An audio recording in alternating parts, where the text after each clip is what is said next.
요한복음 17장 3절입니다. 요한복음 17장 3절입니다. 영생은 곧 유일하신 참 하나님과 그가 보내신 자 예수 그리스도를 아는 것이니이다. 아멘. 말씀 제목은 하나님과 살아있는 관계입니다. 하나님과의 살아있는 관계입니다. 하나님과의 살아있는 관계라는 제목으로 우리를 나누겠습니다. 요한복음을 보면 듣는다, 사랑한다, 믿는다 라는 그런 용어가 즐겨 나옵니다. 거기에 또 하나를 더 붙이면 안다 라는 단어입니다. 기노스코, 헬라어로 기노스코라는 단어인데요. 그래서 이 안다 라는 의미는 우리가 듣는다, 사랑한다, 혹은 믿다, 혹은 믿는다 라고 하는 단어와 동요를 쓸 수 있는 단어입니다. 여기서의 안다 라는 것은 제가 늘 말씀드렸지만 이 단어는 단순히 지식이나 정보로서 안다는 것이 아니고 유일하신 참 하나님과 예수 그리스도와의 살아있는 관계를 통해서 성령의 조명 가운데 하나님을 경험하여 아는 것을 뜻합니다. 그렇기 때문에 우리가 하나님을 안다 할 때는 살아서 역사하시는 하나님을 경험하는 것을 말하고, 살아서 역사하신 하나님에 대한 경험을 뭘 의미하느냐, 성경에서 말하는 사실적이고 실제적이고 개인적으로 경험하여 아는 하나님, 그 하나님이 성경에서 말하는 그 하나님을 안다 할 때 쓰는 단어입니다. 오늘 우리가 신앙생활하면서 가장 중요한 게 뭐냐면 하나님과의 관계가 회복되는 것이고, 첫 번째, 두 번째는 사람과의 관계가 회복되는 겁니다. 놀라운 것은 하나님과의 관계만 중시하는 사람도 있잖아요. 하나는 하나님과 관계를 중시하는데 인간관계를 엉망으로 하는 사람도 있어요. 그러니까 교회에서 촛불장구식으로 막 하고 공동회의나 혹은 다음회 때 막 문제를 일으키는 사람들이 있습니다. 근데 그 사람들이 막 교회에서 밤을 새워서 철학 기도를 하고 열정적으로 기도를 해도 그 사람이 아무리 하나님과 관계가 좋다고 스스로 말한다 할지라도 사람과의 관계가 문제가 있으면 그 사람은 하나님과의 관계에도 문제가 있습니다. 성경에서 말하는 거예요. 너희 중에 혐의가 있거든 주님께 뭐하지 말아라? 예물을 드리러 갔다가 예물 드리는 것을 멈추고 먼저 화해하고 한 다음에 바쳐라 그러죠. 그러니까 사람과의 관계가 우리 가운데 회복이 되어져야 하나님과의 관계가 회복이 되어져요. 그러니까 밀양이라는 영화나 그리고 또 기타는 기독교 영화를, 그러니까 기독교가 아니라 기독교를 이렇게 비꼬아본 그런 영화를 보시면 하나님을 잘 믿는다고만 열광적으로 하나님을 잘 믿는다고 하는데 아주 비인격적인 그런 사람들이 있습니다. 인간관계를 아주 엉망으로 하는 거예요.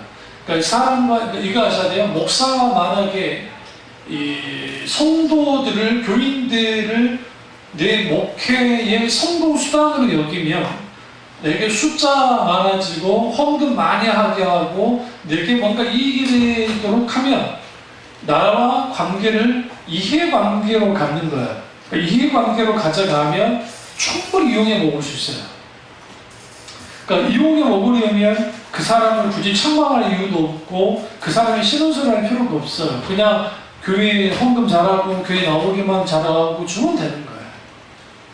그러니까 과거의 목사님들과 오늘날의 현대 목사님들의 차이가 뭐냐면, 그래도 과거의 목사님들은 저희 때보다 훨씬 못 배웠어요.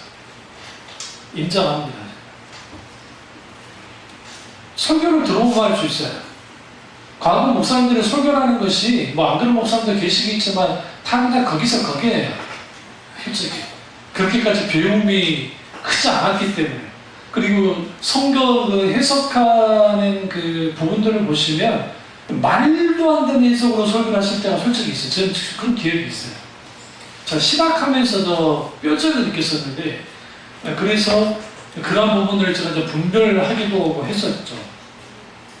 그럼에도 불구하고 한 용어에 대한 뜨거운 그 사랑의 열정은 과거에 있던 목사님들을 오늘날 저를 비롯해서 현대에 있는 목사님들 따라가기가 쉽지 않은 것 같아요. 그런 분들이 있어요.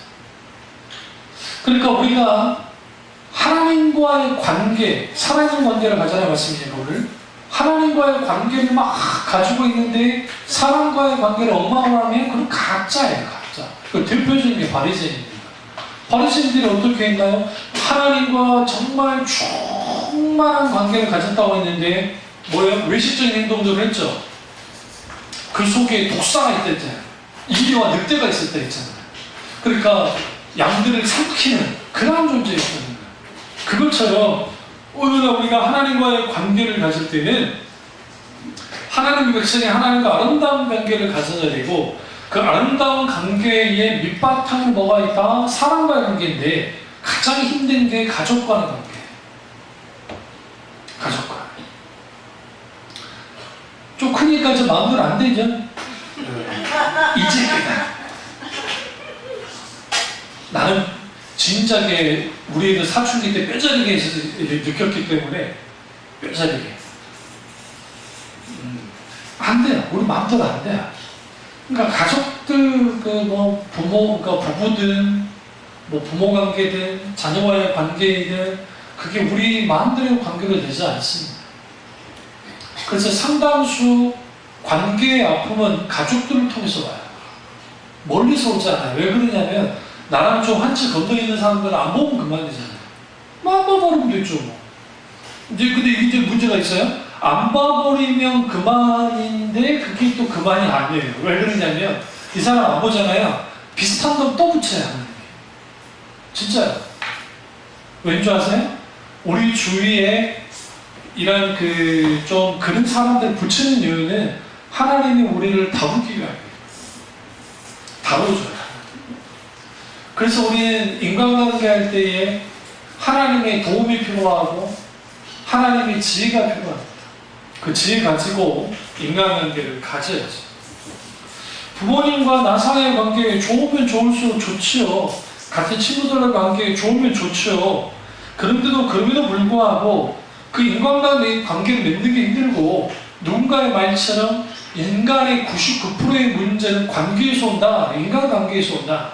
그러니까 인간관계에서 오기 때문에 인간관계를 벗어나면 그 사람 그런 거 겪지 않을 거다. 근데 문제는 인간관계를 벗어나면 외로워져 주는 거예요. 외로워서. 힘들어서 주는 거예요. 우리 TV 프로그램 중에 자연에 산다라는 그런 프로그램이 있어요. 그래서 이분들이 세상 이제 사업하다가 뭐 사기도 맞고 뭐하고 해가지고 아픔을 가지고 산고 깊숙이 혼자 들어와서 사는 분들이 있어요. 근데 그분들이 이제 방송 촬영하면서 다 하는데 마지막 할 때만 눈물을 글썽글썽해요. 사람이 그리운 거예요. 그러니까 편한 것도 있겠지만 아주 그렇죠. 그러니까 우리가 인간은 인간관계를 떠나서는 살 수가 없습니다.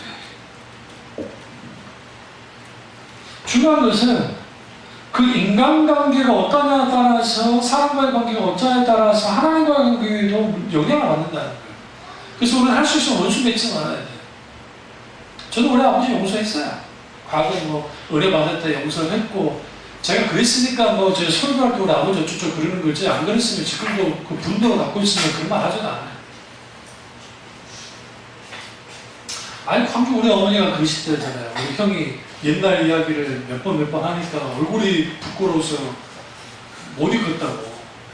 그러니까 어떤 권사님이 형한테 찾아와가지고 목사님 아니 권사님이 힘들어 죽겠는데 좀 제발 이제 이런 말 끝내시면 진짜 하지 맙시다. 목사님 이렇게 형님 무섭다 했잖아요. 그래요? 나 얼마 안 한 거야. 아니요 나도 몇 번 들었는데 이제 그만하시오. 왜 그 예화를 그렇게 들으냐면 광주 형도 이제 그것에 대한 상처로도 벗어났고 근데 이제 비슷한 상처를 갖고 있는 사람들이 있으니까 이제 그런 이야기들을 하는 거예요. 우리 어머니도 그러더라고. 나 부끄러워서 못하겠다. 야, 나한테 그러더라고. 그게 안성주 왜 그런데? 그렇죠. 솔직히 나도 모르잖아요. 못 듣고 있으니까 모르는 거죠.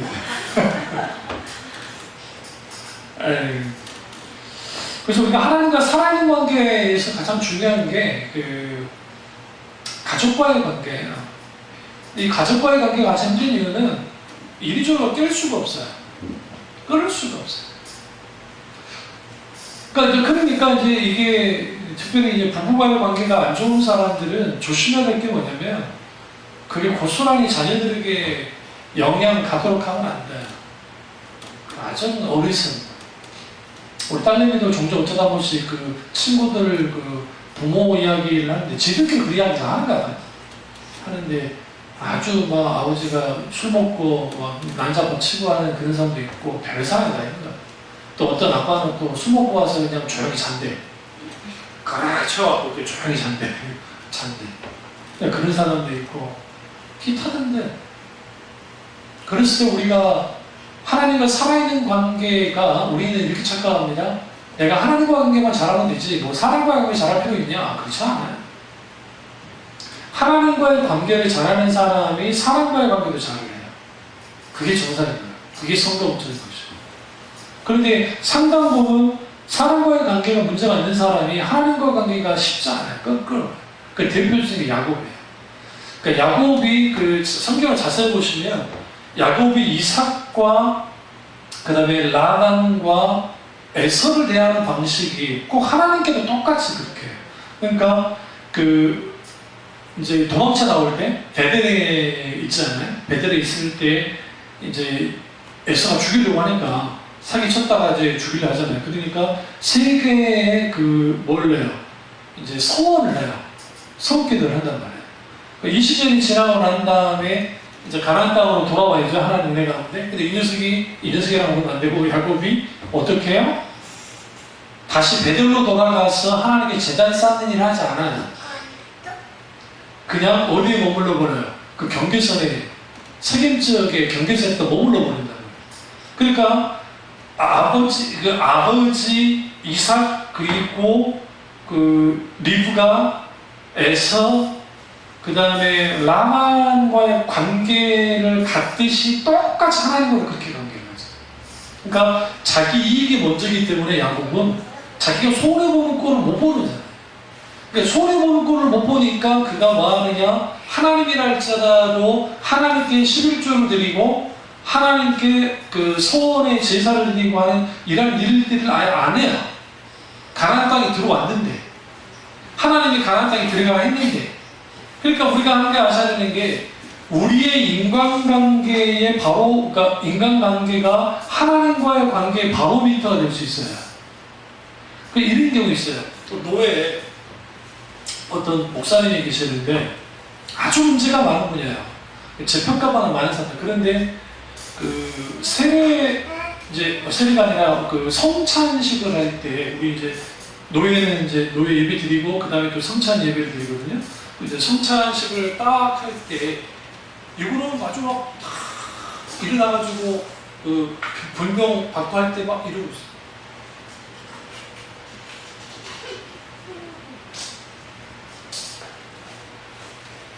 그러니까 그렇게 받는 거는 나쁜 거 아닌데 그래요.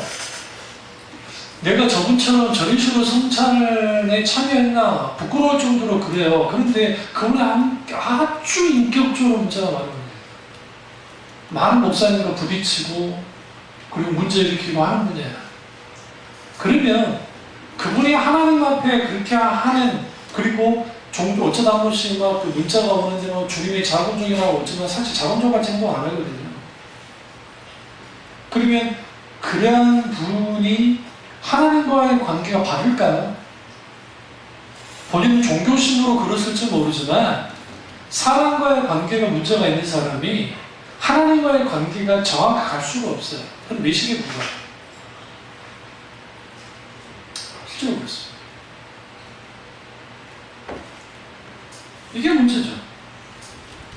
하나님과 의미 있고 깊은 관계를 매일의 삶 속에서 가질 때 하나님과 우리 사이에 역동성이 생겨요. 네. 그 역동성이 생기면 우리가 하나님과의 살아있는 관계 속에서 우리가 믿음의 사람이 되기 시작해요. 뭐가 이겨야 되냐면 여러분의 불신의 남편과 믿음 연약한 남편들을 믿음으로 이기는 게 정상이에요. 원래는. 여러분의 그 불신 부모가 있는데 그 불신 부모를 이기는 게 정상이에요. 여기서 이긴다는 것은 강함으로 이긴다는 게 아니라 영적인 측면에서 이기는 게 정상이라고요. 근데 지는 이유는 뭐냐면 거기는 관계가 깨져 있어서 그래요. 상당수. 그러니까 관계가 문제가 있기 때문에 그 관계의 문제 속에서의, 그런데 좀 문제보다는 여러분 아셔야 돼요. 모든 관계는 입장차에서 와요. 입장차. 응? 박보검이를 하도 막 사회사고 싶다 좋아하고 밤낮이 우리 경기도 밤낮이야 웃기지 마 그래요. 맞고 싶냐 막 그런 말까지 해요. 장난으로. 그럼 내가 그러죠. 아 역시 내 딸 나쁜 거야. 저런 건 답답해야. 저러다가 저것이 나 같은 경을 만날 텐데 조심해야 돼. 우리 딸내미. 그러니까 바쁜 게 나쁘다는 게 아니라, 이제 그런 게 그렇게 우스갯소리로 그러는 건데, 우리의 이 관계 때는 다 입장 차이가 있어서, 저도 딸과 아들을 갖고 있기 때문에, 딸 입장에서 만약에 사회될 사람이 막 잘해주면 얼마나 예뻐요. 근데 우리 이상이가, 지 부인만 위하고 해봐. 꼴보기 싫은 거지, 이거. 안 그래요? 우리 형이가, 응? 지 엄마보다 막 여자친구 좋아가지고 막 그래요. 근데 우리 연희가 있는 연희 남자친구가 그렇게 잘해주는 거 보니 연희 봤을 때는 흐뭇해. 근데 이제 형이가 그러면, 여자한테 홀겨가지고 저것이 뭐 그런다. 그 입장차는 관점의 차이. 우리가 하나님과의 관계를 가질 때도 마찬가지고 사람과의 관계를 가질 때도 마찬가지고 이 관점이 어떠냐에 따라서 그 관계 매진이 달라져요. 여기는 그 사람의 성격과 성품과 기질이 다 이제 포함돼요. 그러니까 하나님과 관계도 마찬가지예요. 그래서 그 성경에서 하나님의 사람들이 하나님과 관계를 맺을 때 보면 가장 각각 달라요. 어떻게 다르냐면 아브라함이라는 인물은 아주 강단이 있는 사람이에요. 그래서 그럼에도 불구하고 비겁적인 행동을 하잖아요. 부인을 사라를 누이라고 숙이기도 하는 그 일들을 벌이죠. 그럼에도 불구하고 관점이 있어요. 결국은 하나님의 약속을 믿고 약속을 바라보고 나왔기 때문에 그를 지탱시키는 것은 하나님의 약속이에요. 근데 거기에 관계의 문제가 생겼어요. 어떤 관계의 문제가 생겼냐면 아브라함이 이삭을 낳기까지 25년의 세월이 필요했고, 문제는 뭐냐면 사라가 경수가 끊어졌단 말이에요. 경수가 끊어지니까 아이를 낳을 수 없잖아요. 그러니까 사라가 인간적인 생각으로 아브라함에게 하가를 취하도록 하는 것은 잘못된 행동이 아니에요. 그러니까 오늘날의 잣대에서는 잘못된 행동이지만, 좀 부른 행동이지만, 그 시대의 관점에서는 아주 그러니까 이거는 보편적인 행동이에요. 어차피 하가의 몸에서 아이를 낳아도 그 누구의 아이가 되냐? 사라의 아이예요. 사라 거예요, 사라 거. 그 법이 그래요. 하갈이 어떻게 왔죠? 바로 이게 사라를 빼앗겼을 때 하갈이라고 하는 이집트 노예들도 같이 들어왔어요. 여기서 우리는 좀 깊이 볼 필요가 있어요. 그러니까 하나님과의 관계에 있어 틈이 생겼죠. 관계의 틈. 어떤 틈이 생겼어요? 불신앙으로, 믿음 없음으로 하나님께 기도하고 이집트 내려간 것도 아니고, 이집트 내려간 게 자체는 잘못된 게 아니에요. 왜냐하면 거기서 굶어 죽는 것보다 내려가는 게 합리적이니까. 그런데 그럼에도 불구하고 하나님께 묻지 않았다는 거예요. 묻지 않고 내려간 거예요. 거기서 문제가 생겼고, 거기에 하갈이라고 하는 요정도 그때 받았단 말이죠. 왜? 이집트 여자니까, 하갈이. 그리고 그 이집트 여자였던 하갈이 몸에서 아이를 가질 때에 그러니까 이스마엘을 갖게 될 때에 그거는 인간적인 방법인데 그 시대에 통용되는 방법인데 그게 하나님의 방법이 아니었다는 거예요. 그러니까 우리가 그러니까 아브라함이든 누구든 간에 우리는 실수가 있고 인간적인 관계를 갖는데 그 관계에 문제가 생겨요. 그게 무슨 관계가 생겨요? 그 사라와 하갈 사이에 분쟁이 생겼잖아요. 가정 문제. 얼마나 고통스러웠습니까? 그러니까 우리 사라 씨가 그렇게 성격이 온화한 분이 아니에요. 한 성격 하시면 사례라는 뜻이 여자분란 뜻이요. 여자분란 이런 거 그냥 나오겠어? 열국의 어미라는 한마디 하는 거야. 이거 그냥 그래가지고 하갈이 얼마나 힘들었으면 도망쳤겠어요. 데려다가. 그런 관계 문제가 그렇게 끝없이 있어요. 재밌는 것은 그 관계 문제와 동시에 하나님과의 관계에도 삐걱거렸어요. 어떻게? 이스마엘을 낳음을 통해서. 그래서 13년 동안 하나님이 침묵합니다. 성경에 보시면. 이스마엘 낳고 난 다음에 갑자기 99세 넘어가 버려요. 86세인가요? 86세에 낳았을 텐데, 낳는데 이스마엘을. 그 다음에 하나님의 계시적인 말씀들이 전혀 없어요. 13년 동안. 그러면 이때 아브라함이 뭐 하고 있었느냐? 성경에 보시면 촉하면 그 집에 이제 이렇게 간이 그 장막을 쳐놓고 그 문 있죠? 있으면 앞에 앉아 있는 거예요. 그 사람들이 지나다니잖아요. 그러면 그 중에 손님들을 오게 하는 일들을 했어요. 그게 이제 일상적인 일이에요. 근데 그게 아브라함이 그러고 있다가 세천사를 마주합니다. 이제 소돔과 고모라를 멸망시키기 위해서. 그러니까 그러한 이 관계, 그러니까 하나님과의 관계와 사람과의 관계 속에 그 사람의 믿음이 있다 없다를 어떻게 할 수, 정말 참 믿음이다 가짜 믿음이다 진실 믿음이다 아니다를 어떻게 할 수 있냐면 그 관계를 어떻게 하느냐를 보면 알 수 있어요. 그래서 하나님과 살아있는 관계를 가지려면 우리도 우리 다른 지체들과의 관계 속에서 가질 때이고 관계 회복돼야 되는데 가장 힘든 게 가족들과의 관계라는 거예요. 가까운 사람들과의 관계라는 거예요. 왜? 보자 않을 수 없으니까. 이게 문제예요. 특별히 자식들이 문제 일으켰을 때. 이거 어떡할까? 다행히 우리 애들은 뭐 한 번도 문제 일으킨 적이 없습니다만은 다행이죠. 우리 또 큰 집 애들도 그런 문제 일으킨 적이 한 번도 없는 애들이니까. 근데 그 문제 일으켜보세요. 그거 어떻게 하겠어요? 쉽지 않죠.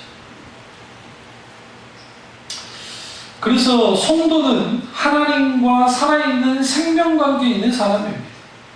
반드시 하나님과 살아있는 관계가 유지되어져요. 그러면 그 관계를 어떻게 맺어야 되느냐? 첫째로 하나님과 개인적으로 살아있는 인격적 관계를 맺어야 돼요. 여러분 하루하루 하나님 앞에 하나님과 관계가 있어서 하나님이 인격체시다는 것을 잊지 마셔야 돼요. 근데 우리는 너무 심할 정도로 하나님을 인격체가 아닌 분인 것처럼 우리가 대할 때가 있어요. 그 부모의 입장과 자녀의 입장이 많이 달라요. 그러다가 뭐 예수가 엄마가 좀 뭐라 하니까 뭐 하잖아요. 우리 딸도 똑같습니다.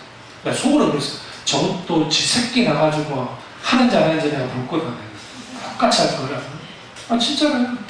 지는 안 그런데 쿨한 척하면서 속으로 웃기고 있는데 뭐 우리는 뭐 안 그랬나? 우리도 안 그럴라 했지. 그렇게 그 입장이 되는 거예요. 입장이.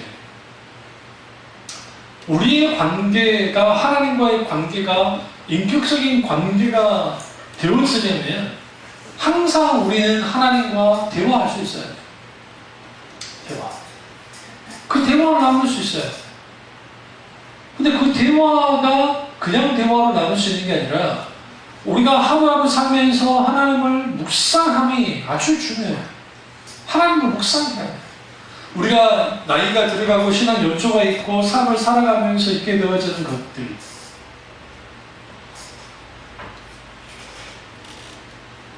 또 우리의 삶 속에서 벌어지는 일이지만 아주 힘든 일인데 그게 꼭 주기적으로 일이 터지고 벌어지면 우리는 그것에 대해서 뭐 해야 되냐면 좀 민감하게 반응할 필요가 있어요. 하나님 앞에 지혜를 구하고 그런 부분에 대해서 우리는 기도해야 돼요. 끊어내기, 깨주게 돼요. 사탄은요, 그렇게 역사해서 우리를 깨뜨려요. 넘어뜨려요. 그래서 하나님과 개인적이고 인격적인 관계가 있으려면 하나님과 대화를 해야 돼요. 대화 없이 어떻게 인간관계를 갖겠어요?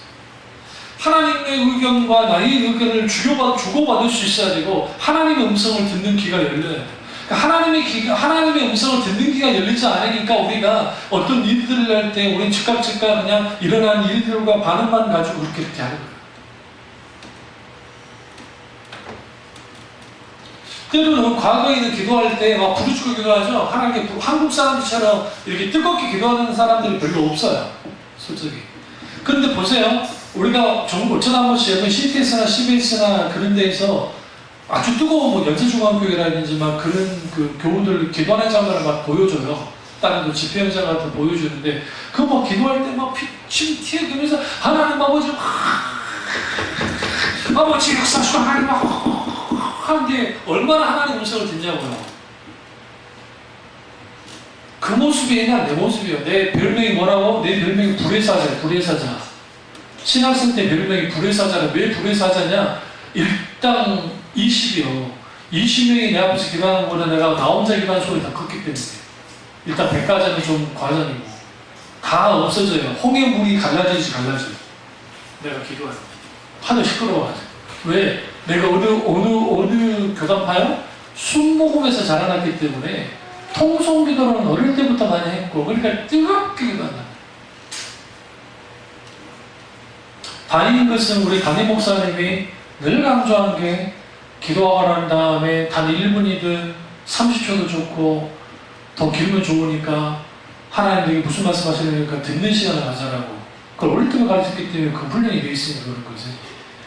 그러니까 충분했는데 근데 우리는 기도 생활을 좀 많이 하시는 분들은 어떤 기도를 내용 가지고 하잖아요. 그러면 막 달변가처럼 기도가 나와요. 그런데 이게 깊이 성령님의 인도 따라서 하는 것보다 자기가 늘 기도했던 게 있으니까 그걸 가지고 막 해버립니다.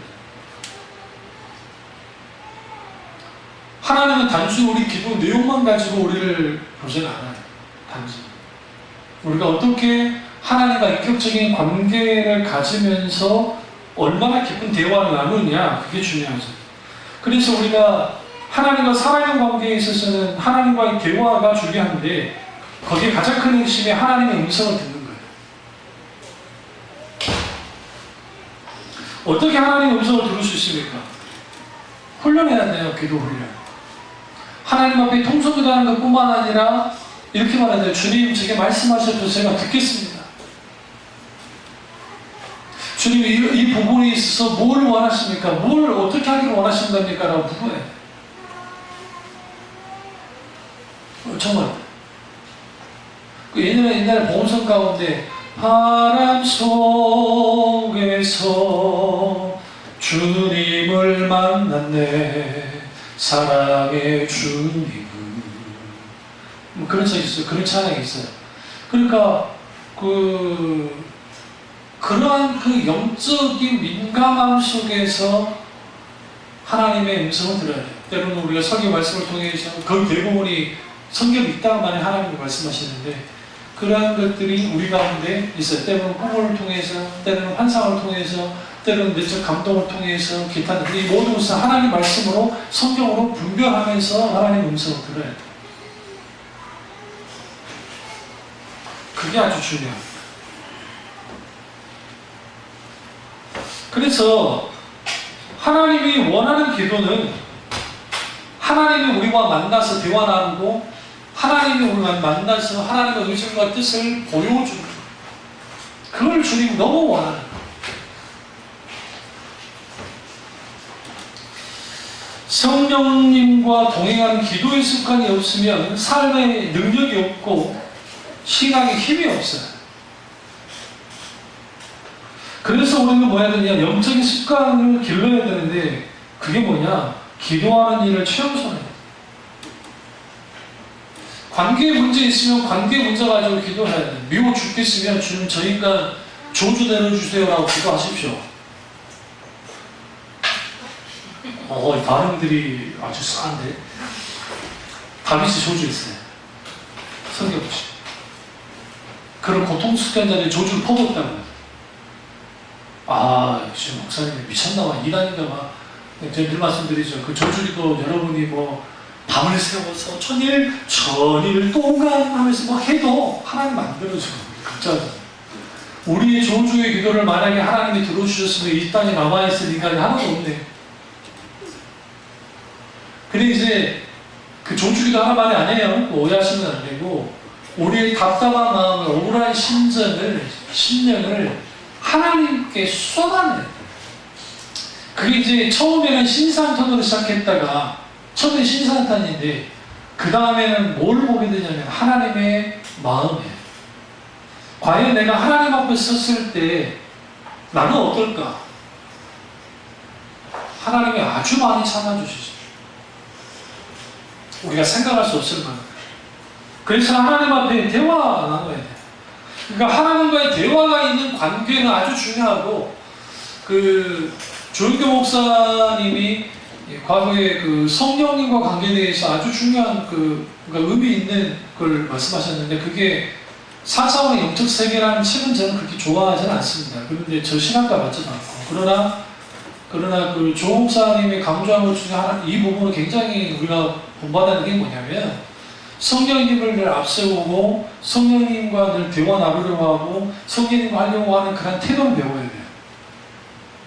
베니인이라는 그 목사도 저는 뭐 좋아하지도 않고 거기 아주 문제가 많다고 생각하지만, 굿모닝 성령님이라는 책에서, 안녕하세요 선생님이라는 책에서 조용기 목사님 연락 받았는데, 이분이 그러니까 그 말 똑같이 성령님을 늘 함께 하려고 하고 계속 생각하려고 묵상하려고 하는 그런 아주 중요한 그런 부분이 우리 가운데 살아나야 하나님과 우리 사이의 관계 속에서 기도할 때 뭐가 하냐, 하나님 아주 가까이 있다는 생각을 해요. 그러니까 왜 우리가 기도가 힘드냐면, 첫째는 기도할 때 나 혼자 독백한 것 같으니까 기도가 힘들어요.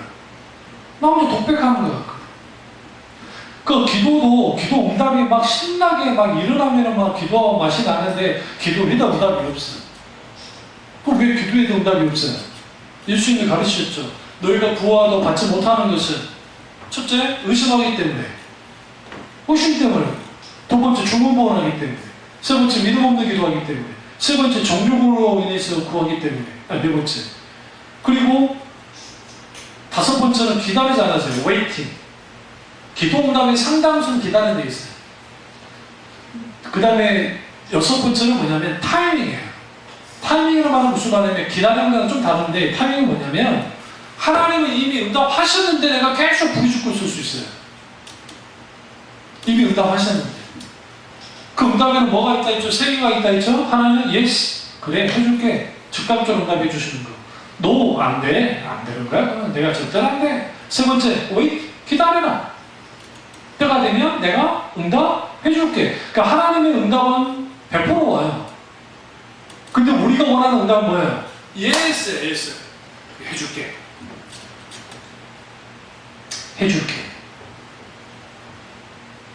그러니까 우리 마음이 안 차는 거예요. 기도는 만사를 변화시킨다라고 하는 게 90년도, 그 전에도 많이 있었지만, 90년도에 감물교회에 있는 지금 은퇴하셨지만 그 목사님이 많이 부르짖고 뜨겁게 기도하면서 있어요. 그래서 기도는 만사를 변화시킨다. 기도는 만사를 변화시킨다고 하는 그 명제는 맞다니까요. 틀리지 않다니까요. 제가 들어갔으면 되겠어요. 근데 여기서 만사가 뭐냐면, 그렇죠. 만사를 변화시킨다 이 뭐냐. 기도가 도끼의 모망이처럼 기도하면 모든 것이 다 이루어진다는 식으로 그때는 그렇게 가르쳤어요. 그러니까 그 교회가 엄청 커질 수밖에 없고 성장할 수밖에 없었고, 그게 이제 본용주의적이었고 적극적 사고방식적이었어요. 그런데 그런 식으로 했어도 사실상 우리가 기도해도 응답되지 않는 것들이 상당히 많다.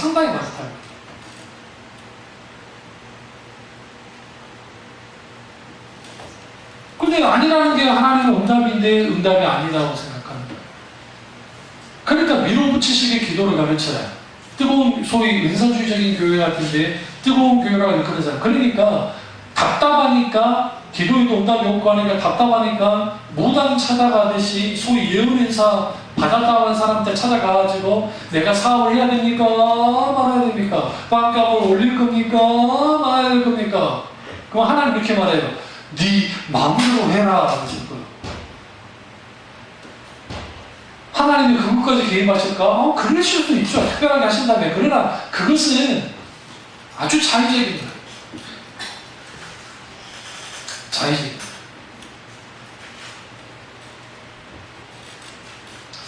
그래서 우리는 하나님과 좋은 대화의 창구가 필요합니다. 여러분이 주무시기 전에 애들 다 집어넣고 한 1분이라도 되면 TV 끄고 잠깐이라도 잠깐 주님 찾는 시간을 가지세요. 그 시간이 좀 별거 아닌 것 같아요. 단 1분이나 30초라. 그 시간이 쌓여지면 하나님과 늘 만나는 시간이 만들어지면 그때 하나님이 그 통해서 거기에서 많은 은혜를 보여요. 실제로. 그런 습관이 깨지는 순간 우리는 하나님과 대화하고 하나님의 뭐를요? 하나님과 살아있는 관계를 갖기가 쉽지가 않습니다. 대화를 하기 위해서는 세 가지 수칙이 있는데, 첫째는 하나님과의 관계가 좋아야 되고, 두 번째는 하나님을 신뢰해야 되고, 세 번째는 하나님의 뜻을 맞춰야 돼요. 저도 무슨 이야기를 하다 보면 자기 주장만 막 하는 사람이 있거든요. 말도 안 되는데도. 그럼 저는 더 이상 대화 안 해요. 대화할 이유가 없어요. 그러니까 정치인들이 막 패널 나와가지고 막 자기 주장만 하는 사람들 있죠. 막 침을 태가면서. 예? 아니거든요. 제가 김부겸 씨를 그래도 원래는 예전에 그러니까 한나라당 쪽에 있던 분이었는데 오래전에 이제 민주당 쪽으로 오셔가지고 하신 분인데 그분을 내가 좀 개인적으로 좋아해요. 정치인으로. 왜 좋아하는 계기는 뭐냐면 어떤 토론 프로그램에 나왔는데 격렬하게 토론을 했어요. 근데 격렬한 토론 속에서도 이분이 다른 상대방의 이야기를 이렇게 말하는 그 말도 이제 일리가 있긴 한다면 제발 좀 들어봐달라 하면서 막 그렇게 하시더라고요. 그러니까 내가 이 양반을 다시 봤죠. 괜찮구나, 이분이. 그런 자세가 필요해요. 그런 자세가. 그러니까 달변가적으로 아무리 말을 잘해도 우리가 하나님과의 관계를 고를 수 있어요. 자칫 잘못하면 내 주장만 하고 내 말만 계속 하는 거예요. 그러니까 하나님과의 대화하는 법을 보는 거예요. 우리 권사님 시대의 분들, 그 시대의 분들은 대화 법을 배울 수가 없는 게 일단 밥상머리에서 아버지가 안 그런 데도 있었지만 저희 어머니도 보면 그렇지만 과거에 제가 외할머니 집에 놀러 가면 한 상에 같이 밥을 못 먹어요. 그쪽이 송시 양반집이요. 우리 어머니가 송시현 쪽 그쪽 송시현. 근데 그래서 가서 이제 밥을 먹게 되잖아요. 그러면 이제 할아버지는 돌아가셨으니까 할머니가 가장 큰 상에 앉으시고 할머니는 제일 어린이시니까 외삼촌, 뭐 이모부가 다 와서 또 하고 근데 여자들은 저 충격을 받는 게 우리 집에 그런 적이 없었는데 옛날에 정지라고 그랬잖아요. 이렇게 네모나게 이렇게 나온 데가 있어 구멍같이 그쪽으로 밥상만 하고 있는 데가 있어요. 그 이제 이렇게 나 모르고 이제 밥 먹고 있다가 난 남자라고 안 하면 같이 앉혀주는 거예요. 그럼 딱 보는데 우리 어머니가 뭐 하고 있냐면 이모들이랑 쭉 앉아가지고 이걸 뜨고 있어요. 명절에. 나한테는 충격이었어. 왜 저렇게 먹까? 같이 와서 먹어도 될 건데. 같이 와서 먹다가 난리가 납니다. 난리가. 전 초등학생 때 했을 때 70년대잖아요. 70년. 그 기억이 제가 얼마나 어렸는데도 그 기억이 되게 머리에 뇌리에 남을 정도니까 그게 이해가 안 됐어요. 우리 집에서 밥 먹을 때 아버지 따로 드시고 그러잖아요. 다만 저희가 밥 먹을 때는 아버지가 숟가락을 들어야 이제 밥을 먹는 거는 분명하게 있었고 그리고 마지막 아버지가 숟가락을 놔야 내가 밥을 마지막에 그러니까 속도 맞춰야 돼요. 아버지 밥 드시는 속도에 맞춰서 밥을 먹어야 하는 건 있었어요. 그죠? 밥통 한 톨이라도 하면 안 된다고. 그거 우리 양반집이라 그랬단 말이에요. 그거 외에는 뭔가 그 이해가 안 돼.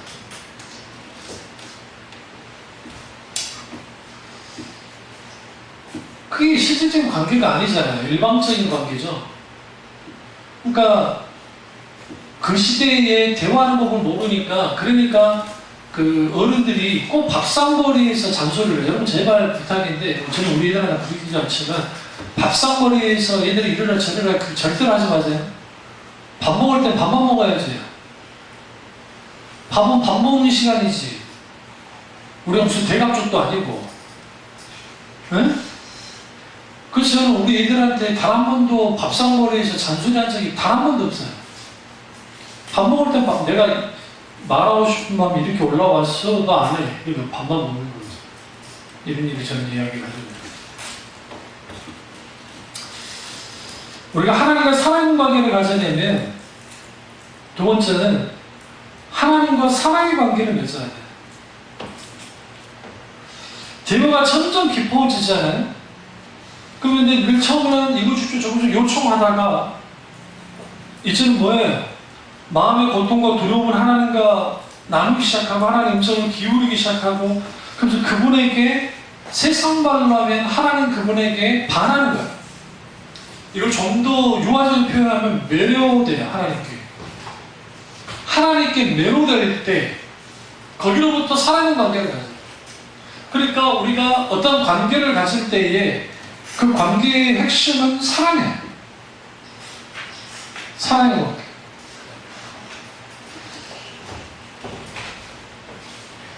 그러니까 자녀가 언제 처리되냐면, 부모가 불쌍하다 할 때, 제가 우리 어머니가 울고 막 그럴 때 있잖아요. 그 어릴 때 보니까 처음에는 엄마로만 느껴지고, 그래서 엄마 불쌍하다 했는데 어느 날인가 이제 은혜를 쭉 많이 받고, 그때 또 오시는 거예요. 훌쩍훌쩍.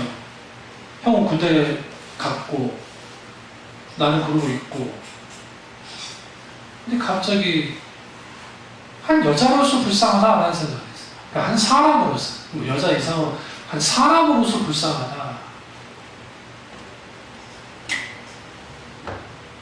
그 집에만 오면 막 끙끙 앓아요. 왜 앓냐면 저기 힘든 일들을 하니까. 그럼 내가 오면 이제 좀 주물러 드리고, 그때 기도하는 거죠. 소위 말하는 안마 기도라고. 속으라는 기도. 기도 주다고 안 받으니까. 그래서 안마 기도. 그것도 거짓말처럼 그 다음날 되면 멀쩡하게 또 일어나고 또 나가고. 그러니까 그렇게 불쌍하게 여겨지면 속을 썩일 수가 없어요. 처리됩니다. 그러니까 우리 부모 입장에서는 그거 있잖아요. 우리 이상희 같은 그 젊은 친구가 있으면 괜히 그 나랑 아예 알지도 모르는데도 마음이 아주 짠할 때 있어요. 민준이 같은 애들, 흥이 같은 애들 보이면 짠할 때가 있다고. 우리 아들은 삐삐 말랐으니까 짠해. 어머니 아시죠? 너무 말라가지고 짠. 그럼 그 짠한 마음이 있어요. 우리가 서로를 불쌍히 여기는 그 마음이, 긍휼히 여기는 그 마음이 부어져야 관계가 돼요. 둘 다 똑같으면 안 돼요. 그러니까 하나님 앞에서 하나님은 우리에게 원하는 게 뭐냐면, 그 탕자의 비유에서 가장 무능력하고 가장 말도 안 되는 사람이 누구예요? 아버지. 유산 달라 했다고 유산을 뺏기는 아버지. 달라니까 줬던 아버지. 큰아들이 들이받아도 사랑의 말로서 야 너 그러지 말라고 했던 아버지야. 근데 그분이 누구예요? 하나님이에요. 우리는 탕자에게만 하나님이 그 아버지가 긍휼을 베푼 게 아니에요. 큰아들에게도 애야. 표현이 굉장히 중요합니다. 애야, 내가 가지고 있는 건 너 거잖아. 근데 왜 그렇게까지 화를 낼 필요가 있니? 내가 너 살아가고 내가 너 긍휼히 여기는 거 몰라? 나 고맙게 여긴다? 우리 어른들 그 말 알잖아요. 자식 키울 때 자식 덕보려고 자식 효도 받으려고 키울 그런 바보들은 진짜 정신 차려야 된다고. 요즘에는 그런 말이 있어요. 애들 5살까지 지들 효도를 다 한 거야. 근데 끝물이네. 그게 이제 끝물이네. 네? 끝물이야, 끝물.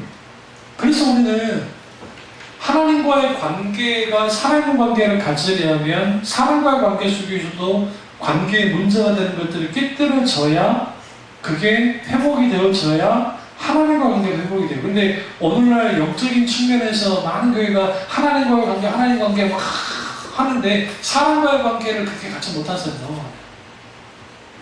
그러니까 또 물건을 살 때에도 보면 어떤 사람이 막 계산하는 계산원한테 막 함부로 반말하고 하려는 사람도 있어요. 내가 듣고 있어도 아주 그렇게 뭐 그러진 않아. 그리고 이 사람이 좀 더 과하게 할 것 같다 싶으면 내가 속으로 그러죠. 내가 좀 나서야 되겠다라는 생각을 일단 그걸 잘 못 보니까. 그리고 만약에 한번 이 사람이 뒤엎고 하면 내가 나서서 이 계산원 편을 들어줘야지 라는 생각을 할 때가 있죠. 생각만 하는 거예요. 그럼 왜 그럴까요? 그런 게 인격. 저 옆에 있는 그 가게 저 녀석들도 그러거든요. 함부로 막 말하고 함부로 막 하는 행동이 있거든요. 그러니까 저 사람들은 지금 물건을 싸게 파는데 사람들을 뭘로 보냐면 일종 돈으로만 보는 거예요. 또 그런 말도 한 게 할머니들은 막 하니까 막 그런 것도 이해 못하는 건 아니지만 좀 지나친다고 할 만큼 막 하는 게 있단 말이에요. 그나마 우리 훈기대가 생겨가지고 좀 덜한가? 더 했어요. 저 사람들. 여러분은 잘 모르지만 더 했던 사람들. 그나마 저기 생겨가지고 있던 사람 조금 더 했을 거죠. 그러면 저런 사람들이 저렇게 계속 인간관계하고 살잖아요? 뭐 그렇게 살면 이게 고스란히 그대로 나타납니다. 자기 자식들이 이제 모두 마음 안 가면 그러는 거예요. 그래서 부모들이 거칠게 삶에 치열한 시장통이나 그런 분들이 나쁘다는 게 아니라 아주 거칠게 사신 분들이 자녀들한테도 아주 거칠어요. 그거 조심해야 돼요. 하나님한테. 정말 조심해요. 그래서 우리가 하나님과의 사랑의 관계가 중심이 되어지고 그 사랑의 관계 속에서 하나님과 살아있는 관계를 가져나갈 때 거기에 뭐가 형성되느냐 이 말씀 어떤 데 있으면 고리가 형성돼요.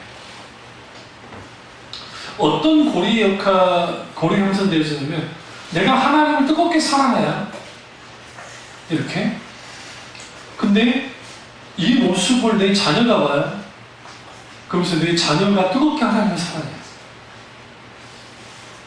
아브라함과 이삭과 야곱의 하나님, 요셉까지 이어지는 그 믿음의 강하게 일어나는 그 살아있는 하나님과 관계인데 성경에서 하나님을 살아계시다 할 때는 아브라함과 이삭과 야곱의 하나님 할 때 살아계신 하나님이라고 해요.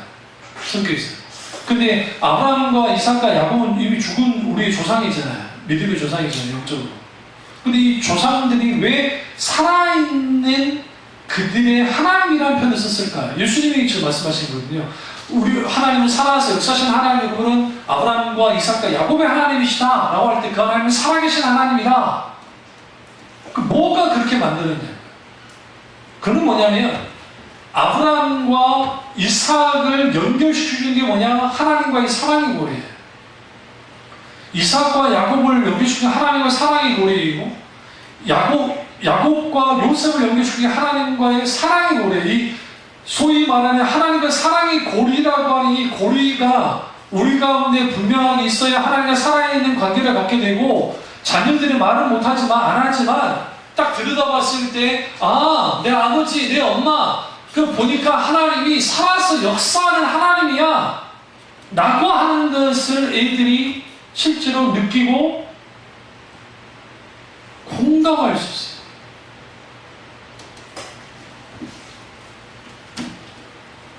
그렇게 되어지면 하나님과의 관계는 리뉴얼돼요. 리뉴얼된다는 것은 뭐냐면 계속적으로 이게 바뀌어지고 재부팅되듯이 되어져서 하나님과 더 좋은 관계를 갖게 되어집니다. 그러면 거기에서 우리가 하나님과 관계가 회복되어지면 우리 신앙의 본질이 회복되어지고, 신앙의 본질이 회복되어지면 거기부터 하나님이 주시는 믿음의 능력이 우리 가운데 나타나기 시작하고, 그 관계 속에서 내 가족과 여기 있는데 불신자의 남편이든 누구든 간에 내가 늘 거기에 밀리듯 했는데 그것이 바뀌어지기 시작해요. 내가 이기기 시작합니다. 거기로부터 뭐하는 믿음의 역사가 나타나기 시작합니다. 하나님은 그것을 원하세요. 이 은혜가 저와 여러분이 있기를 주님으로 축원합니다. 기도하겠습니다. 기도하실 때 하나님과 살아있는 관계를 갖게 해달라고